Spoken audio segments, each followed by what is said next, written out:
So we are entering a new era on YouTube and everything is changing. Subscribers mean nothing. Literally just a vanity metric now. So the question is, what's working right now on YouTube? And is it still possible to start and grow a channel? This video will cover the 4 best strategies that are working right now and one strategy that a creator used to get 1,000 subscribers in just 9 days and monetized in a total of 15 days. And while I'm not promising that your channel is going to get those results, I can promise you that applying these tips will help you fix some of the mistakes that hold creators back and help you reach your goals faster.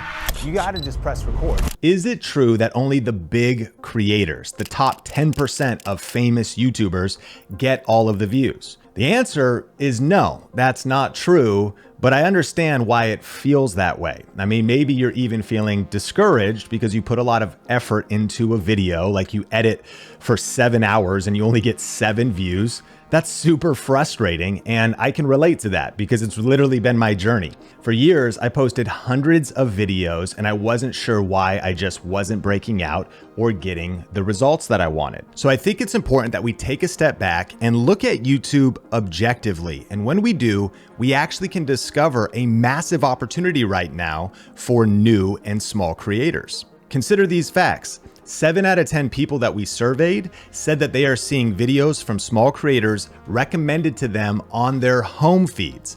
That means brand new channels that are just starting, and that's happening right now. And YouTube themselves has revealed that they have a staff dedicated just to helping new creators get discovered. So if you're not getting views right now, it might not be your fault. It could be the fact that YouTube has changed and the old rules don't apply anymore. So when you're armed with the right information and the 4 strategies we're going to talk about in this video, you can tap into this massive opportunity for new and small channels. But to understand and apply these strategies, we first need to understand how YouTube's algorithm is working right now. Firstly, and this might sound controversial, but subscribers don't matter. When social media started, the old school way algorithms would work is called the social graph, which would focus on connections, who you follow and who follows you. So basically, your friends' activity determines what you see. The problem is algorithms based on the social graph make for a terrible viewer experience. For example, you're online searching for interesting content when suddenly you're bombarded with knitting tutorials because you liked one of your mother-in-law's posts out of politeness. Now your feed is a sea of yarn and needles and you're questioning every life choice that led you to this point.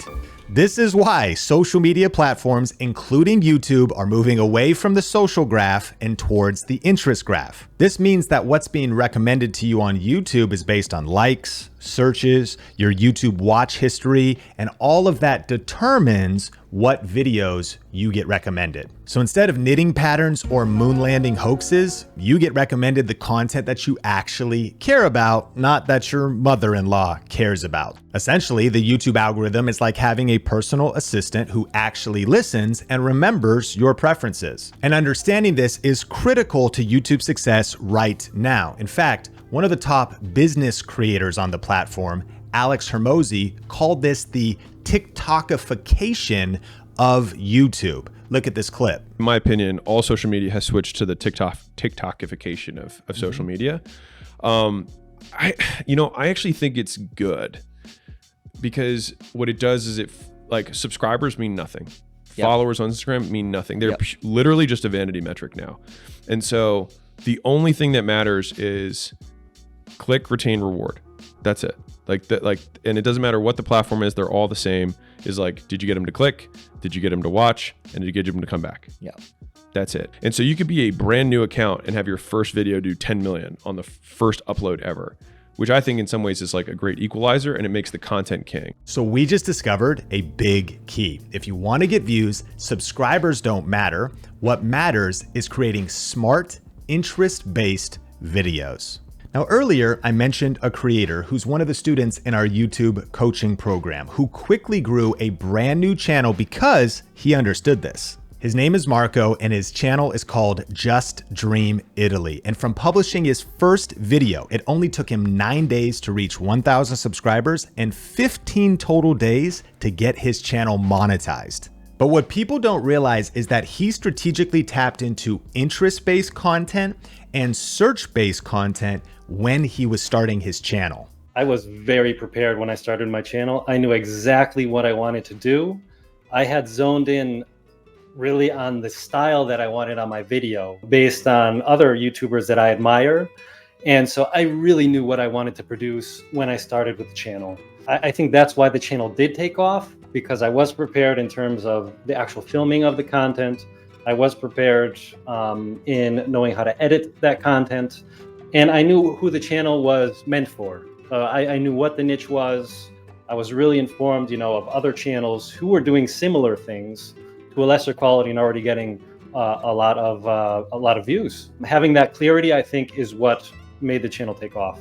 His first 2 videos included a specific searchable location, Nardo, a town in Italy, and a specific desire, buying a home in that area or buying a townhouse. So Marco wasn't just making random videos, he was discovering intelligent video ideas, and boom, that was the foundational key to his early YouTube success. So the question is, how do you and I actually discover what people want to watch on YouTube? How can we find these smart, interest-based video ideas, and how can we get people to click and watch them?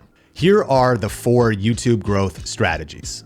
Number 1, learn from video outliers on channels similar to yours. So for example, if a channel has 1,000 subscribers and on average gets 1,000 views per video, if they had a video that got 100,000 views, that would be 100 times greater than the channel's average, and that video would be worth studying. So essentially, an outlier is a proven video recipe that works, and it's proof that there is demand for that video topic. So the question is, how do we find outliers? Well, there's 2 ways. You could do it manually, or you could use software or a tool.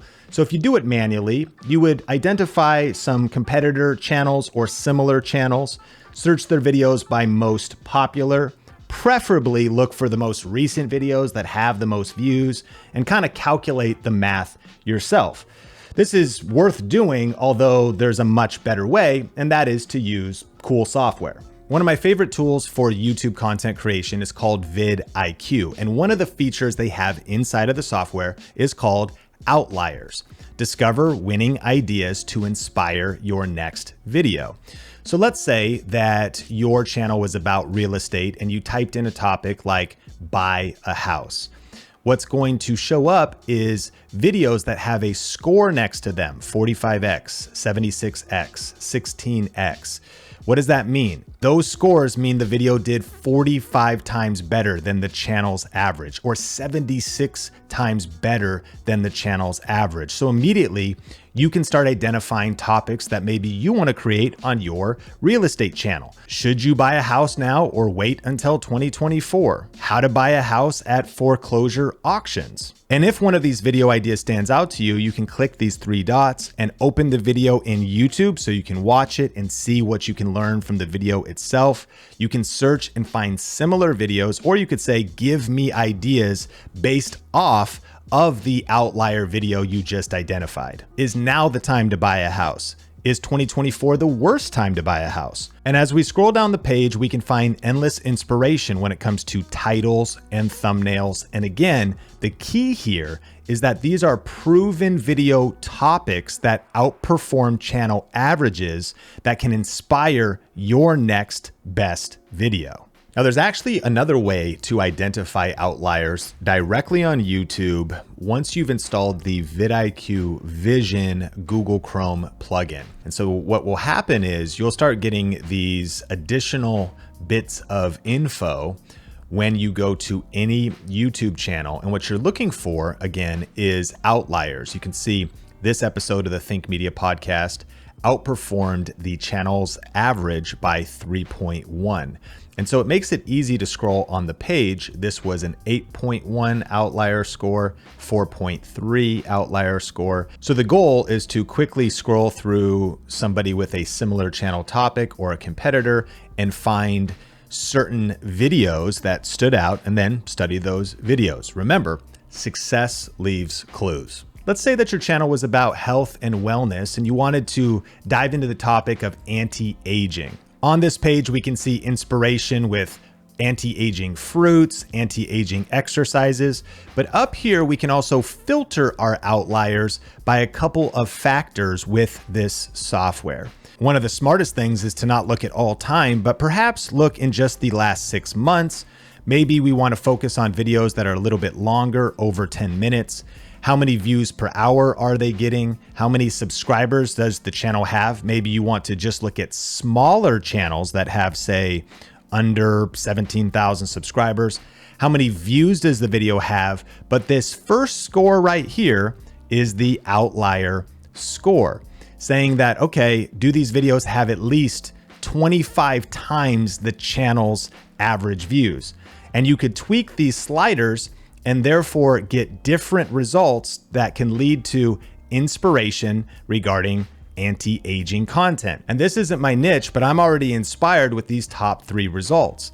I could dive deep into this anti-aging device. Maybe this is something I want to try or cover, or in the future could be a brand partnership or relationship. We saw in our last result, as well as this one, that anti-aging fruits is very popular. And again, you might not have thought about going that direction, but that's something that you could easily talk about that's now been inspired and verified that people care and that topic outperforms channels of smaller size. So I think you can see how powerful this outliers concept is. The goal is to discover winning video ideas that will inspire your first or next video. And if you actually want to try out vidIQ, you can try it out for just $1. I've got a link in the description down below. I do earn commissions from that link, but I've been using vidIQ for years. It's one of my favorite softwares, and I think you're gonna love it. Strategy number 2 is trend surfing. Create strategic videos around people, places, and events. So we've already learned that the YouTube algorithm uses your viewing habits and your watch history to recommend you similar content. That's why when you're watching a YouTube video about a particular person or a particular event, the algorithm will start to recommend other videos from other creators about that same person or that same trending event. And one of the verifiable facts that is happening right now is they're not just recommending big creators, small creators are being included in these recommendations. And this, my friend, is your opportunity to start getting your content suggested, even if you're brand new. So the question is, how do you find trends to surf? Well, one of the ways is to search your channel topic and your channel subtopics on Google News. For example, this channel, Think Media, is dedicated to helping you succeed on YouTube. We cover the tech side, cameras, as well as the strategy side tips. And so I'll go to Google News and I'll type in terms like YouTube, social media, creator economy, influencer marketing, video marketing, and I'll look at trending articles and headlines to identify things that I can trend surf on for views. Additionally, I recommend building your own mini network of hand-picked creators you follow, news sources that you follow related to your industry that can feed you inspirational video ideas and trend surfing opportunities. Here's 2 questions to answer. What creators and brands are known in your niche for covering trends and news? And what are the best industry newsletters that you could sign up for so that in your inbox is hot trend surfing information that can inspire your next video idea? And I think one of the important aspects of actually doing trend surfing well is not simply reacting to news stories or headlines, but to add your own perspective and analysis while you're riding that trend.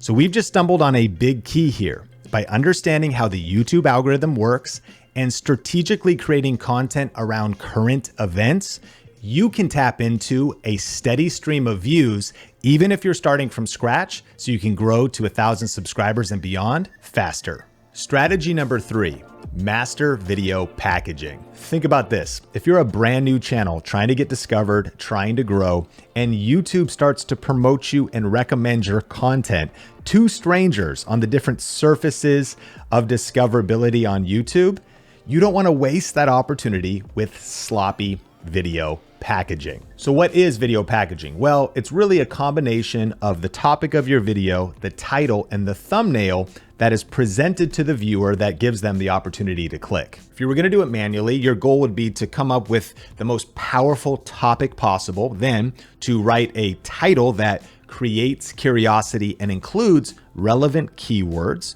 Next, you're going to want to design a thumbnail that stops the scroll and intrigues viewers to want to click and watch. And then you don't want to take any shortcuts when it comes to optimizing your descriptions and your video script, the actual words you say in your video. Now, there are some cool ways to speed up the video optimization process and to create some shortcuts. And so for that, we're going to dive into vidIQ again. So we'll go through this process again of topic, title, and thumbnail using some of these vidIQ tools. And let's start with keywords. So let's say we wanted to create a video about the benefits of castor oil. And so I'm going to start with the keyword tool really from the topic strategy level, because as soon as we start doing some keyword research, we can see some related keywords that might actually inspire our next video idea. For example, castor oil for hair versus castor oil uses. That might be a listicle video versus castor oil on the face. So we actually might be inspired with topics here. Also, as we scroll down, we can see this area called top trending videos for the benefits of castor oil. And so this is going to show us videos on YouTube that are kind of like outliers, like trending topics that could inspire our next video idea.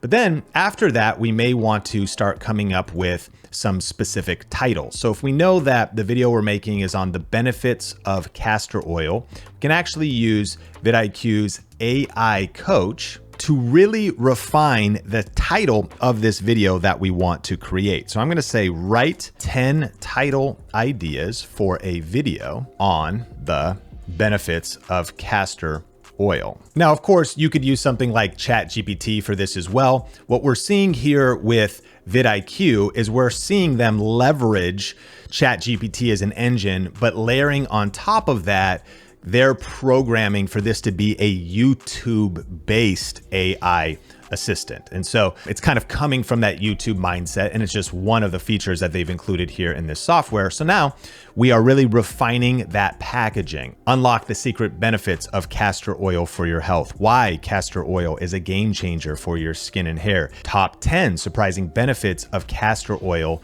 you need to know. So as you can see, these are nuances of really dialing in what is the topic of this video going to be, how exactly do we want to craft the title to inspire the click, and then of course we could go back over to outliers, type in our benefits for castor oil idea, and get some thumbnail inspiration from some of the top performing videos. But next, as we dive a little bit deeper here in packaging, let's check out the Generate Video Ideas tool. The point of this is to streamline the entire video creation process. And if we take our benefits of castor oil video idea, what we could see here is it's going to give us some of the top related keywords, a title written for us. Does castor oil actually work? My 30-day experiment and results.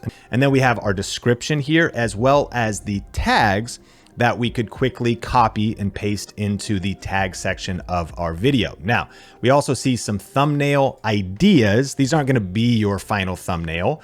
But the point here is to get some shot composition and maybe some inspiration, but this is really cool. It is going to give you a starter hook. I put castor oil to the test for 30 days and the results were mind-blowing. You won't believe what happened, as well as an outline for the video, the hook, the introduction, present problems and challenges, exploration and development, the climax and the key moment, the conclusion and the summary, and your call to action. And you can click generate script and it'll add in even more. So Here's the thing when it comes to cool AI tools like this. It's not doing all the work for you in the sense of you don't have anything else to do, or it's finalized content that's not going to need polish. Like, you still got to get involved with your own unique style, your own wisdom on the video. But I think you can see how powerful this is, and it really functions as a checklist and really as a starter to make sure that your packaging is cohesive. Using some of the other vidIQ tools, you are ideating that really strong topic, whether it's an outlier or a trending video idea. You are dialing in a strong title. You're getting inspired for what your thumbnail is going to look like. You're even thinking about your script, and then reinforcing the metadata, which would include the tags and the description of your video. Now, in just a second, we have to hit strategy number 4. But in summary, when it comes to video packaging, remember, you could do all of this stuff manually. And if you want to tap into software so you can go faster and really kind of have an unfair advantage, you can always check out vidIQ as well. We'll link to it in the description down below. And by the way, there is a free version. You might as well get the vidIQ Vision Google Chrome plugin, because that'll give you all kinds of insights on not just your videos, but on other people's videos. But the vidIQ Boost plan is the plan that I use, and you actually can try it out for just $1 using my link. And so I definitely think that is a great price. If you don't like it, you can always cancel. But I think you'll find that just 1 or 2 video ideas and some help with strategy, packaging, and quickly optimizing your videos is well worth the investment into vidIQ, and they just keep making it better every single day. So we covered outliers, we talked about trend surfing, we talked about mastering packaging, but strategy number 4 is don't just chase trends, but be intentional about developing a core theme and a clear strategy for your YouTube channel overall. While there's no question that identifying trends and covering current events can be a springboard for your channel for getting massive views and getting discovered, if you actually want to build a loyal audience and a strong and lasting brand, it's really important that you develop a core theme and even identify your niche that you're building your YouTube channel upon. And if you actually want help with that, you can click or tap the screen to watch a video where I break that down step by step, as well as really how to develop just an overall clear strategy for your YouTube channel. Smash like if you got value, and I'll catch you in the next one.